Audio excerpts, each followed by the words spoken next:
Sign the papers in 5 minutes, or I make one phone call and have you declared mentally unfit, my father said, slowly swirling his wine, as if he were commenting on the weather. He spoke with the calm certainty of a man who believed fear still worked on me, who believed the threat of being locked away could still bend my will. He didn't realize that fear had finished shaping me years ago and had turned into something far more dangerous. I looked at him steadily and replied that I didn't negotiate under threats, I finalized acquisitions.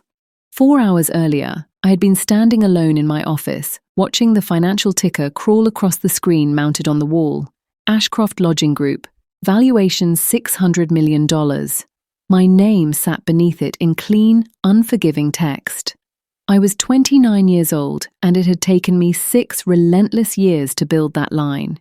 Years of refinancing, sleepless nights, regional buyouts, and walking half-finished hotel floors while investors told me I was expanding too fast. The phone buzzed on my desk. A message from my father, Robert Hale. Family dinner, 7 sharp, mandatory. No congratulations, no pride. Just another command.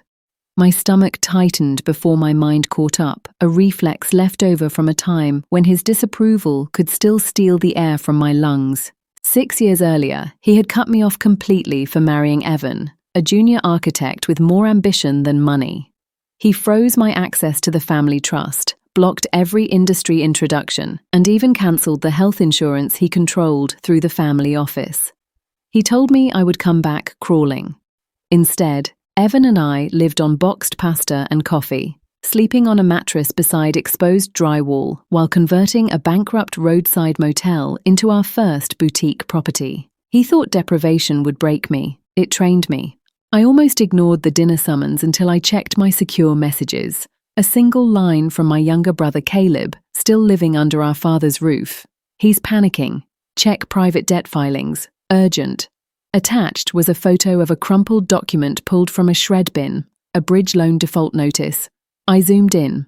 $32 million, personally guaranteed, 48 hours to cure. In that moment, everything aligned. This wasn't reconciliation. It was a rescue attempt. My father wasn't calling his daughter. He was calling his exit strategy. I didn't call my husband. I didn't call my therapist. I called my lead attorney and told him to acquire the debt, whoever held it, shell company or not, to pay whatever premium it took, and have the note transferred before 6. When I stepped into the elevator, the reflection in the chrome doors showed a woman my father no longer recognized. The girl he had tried to control was already gone. Dinner took place in the formal dining room, the kind designed to intimidate rather than nourish. My mother sat rigid, eyes fixed on the tablecloth. Caleb avoided looking up entirely. My father poured himself a glass of vintage wine he could no longer afford, and his hand shook just enough to betray him. That told me everything. He commented on the press coverage, dismissed my success as temporary, and implied exhaustion had made me unstable. Then he slid a folder across the table. Inside were conservatorship petitions, psychiatric evaluations, signatures ready for filing. His plan was to declare me incompetent and take control for my own good. He told me to sign over controlling interest or the paperwork would be filed by morning. I glanced at the name on the evaluation, a doctor I hadn't seen since childhood, and told him he was committing felony fraud. He smiled and said the man owed him favors. That was his mistake. He assumed leverage only worked one way. I waited until he finished his wine. Then I reached beneath my chair and placed a heavy binder on the table. The sound of it landing made him stop smiling. I told him he was mistaken, that I hadn't come to surrender. I opened the binder. Inside was the debt assignment, stamped, executed, transferred. His personal loan, now owned by me. I explained that he was in default and that 90 minutes earlier I had become his creditor. The color drained from his face as I slid a single page toward him. Notice of acceleration. 30 days to vacate the estate. The room went still. For the first time in my life, Robert Hale had nothing left to threaten me with. He had never been holding a weapon. He'd been sitting across from the person who now controlled the trigger. He looked satisfied, like a man who believed he had just played his final card. He expected me to fold, to shrink back into the version of myself that once begged him not to destroy my name. But there was one loose thread left, and I needed to pull it before everything tightened for good. I asked him why, my voice low and steady. Not the business, not the money. Why Julian? He was a gifted architect. He treated me with care and respect. Why did you hate him enough to try to starve us? Edward laughed, a soft, unpleasant sound. He took another sip of wine, settling back now that he believed the outcome was sealed. Hate him. I don't hate him at all. I barely think about him. He was just collateral. He spread his hands casually and said, I needed to learn that I couldn't survive without him. So he made a few calls. Boston was small for people with his reach.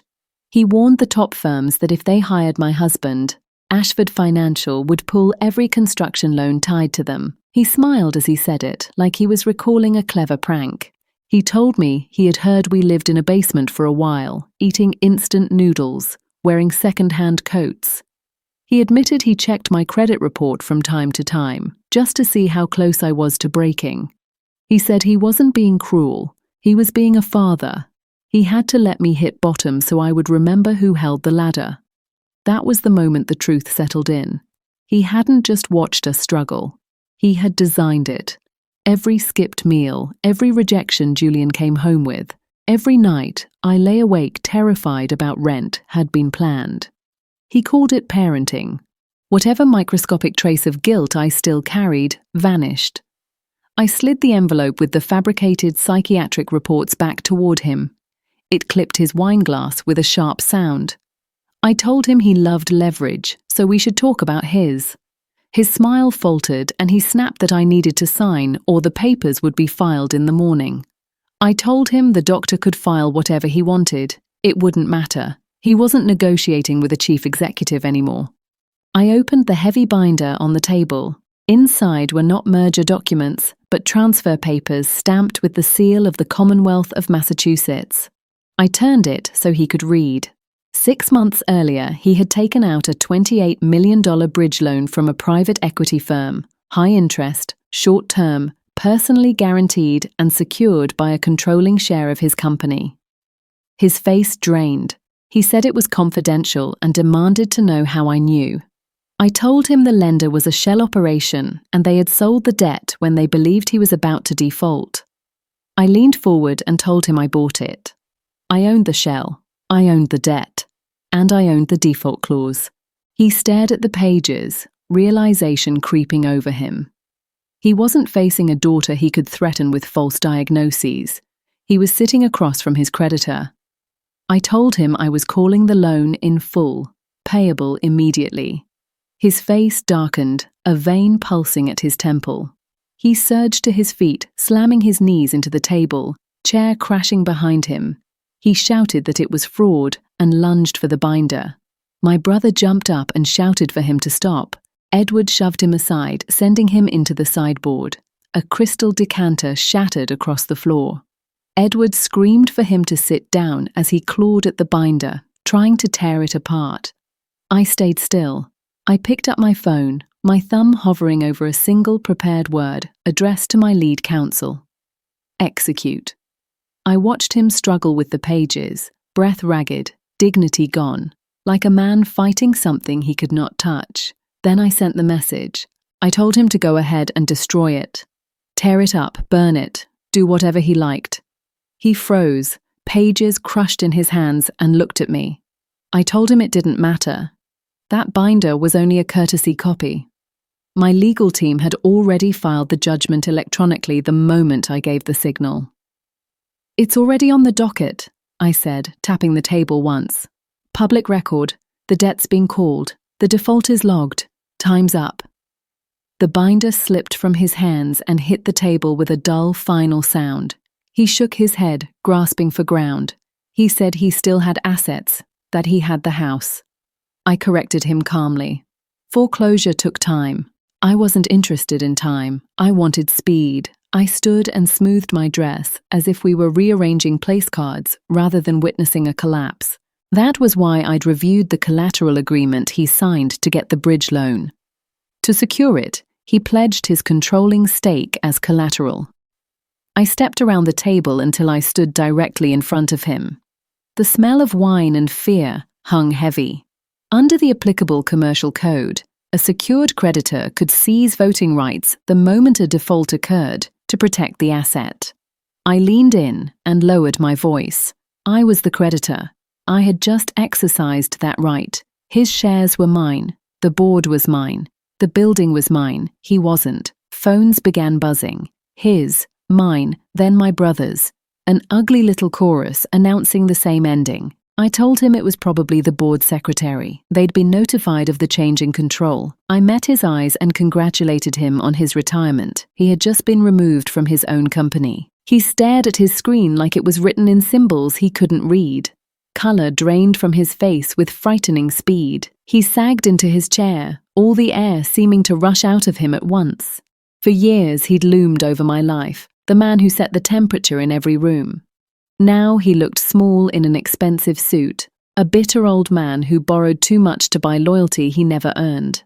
He turned to my mother and rasped her name, begging her to tell me this was madness. She didn't move. She didn't rush to soften the blow or excuse his rage. She wasn't looking at him.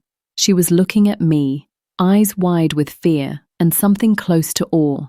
You could see the calculation happening, the realization that the daughter she dismissed had just taken the crown without raising her voice. She took a sip of water and said nothing.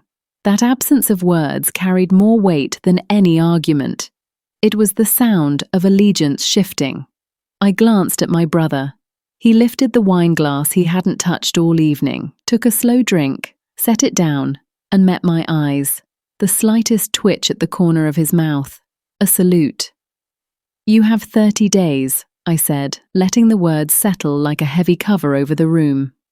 30 days to vacate the executive suite. Security would revoke his access at midnight. Tomorrow he could return with an escort to collect personal items.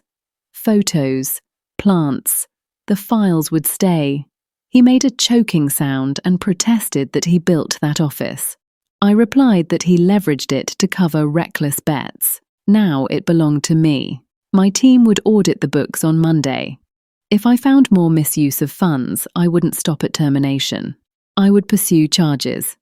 I didn't call him Dad. I couldn't. That person no longer existed.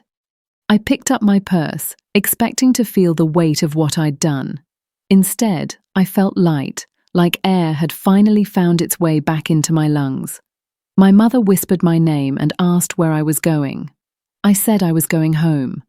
To my husband. I walked out, heels striking a steady rhythm across the floor.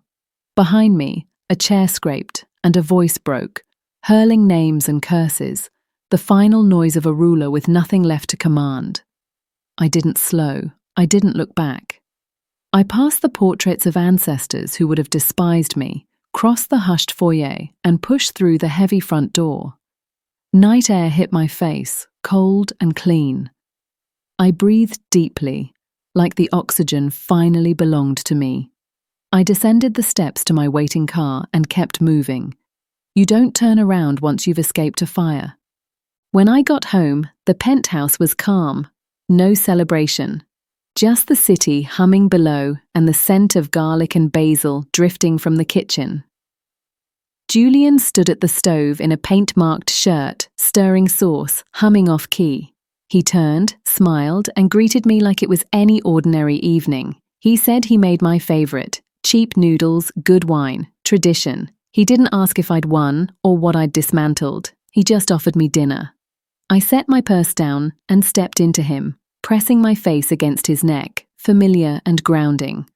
The tension that had held me upright for hours finally released. I didn't cry. I just exhaled a breath that felt years overdue and told him it was finished. That my father was gone. He wrapped his arms around me, steady and quiet, and said we were free.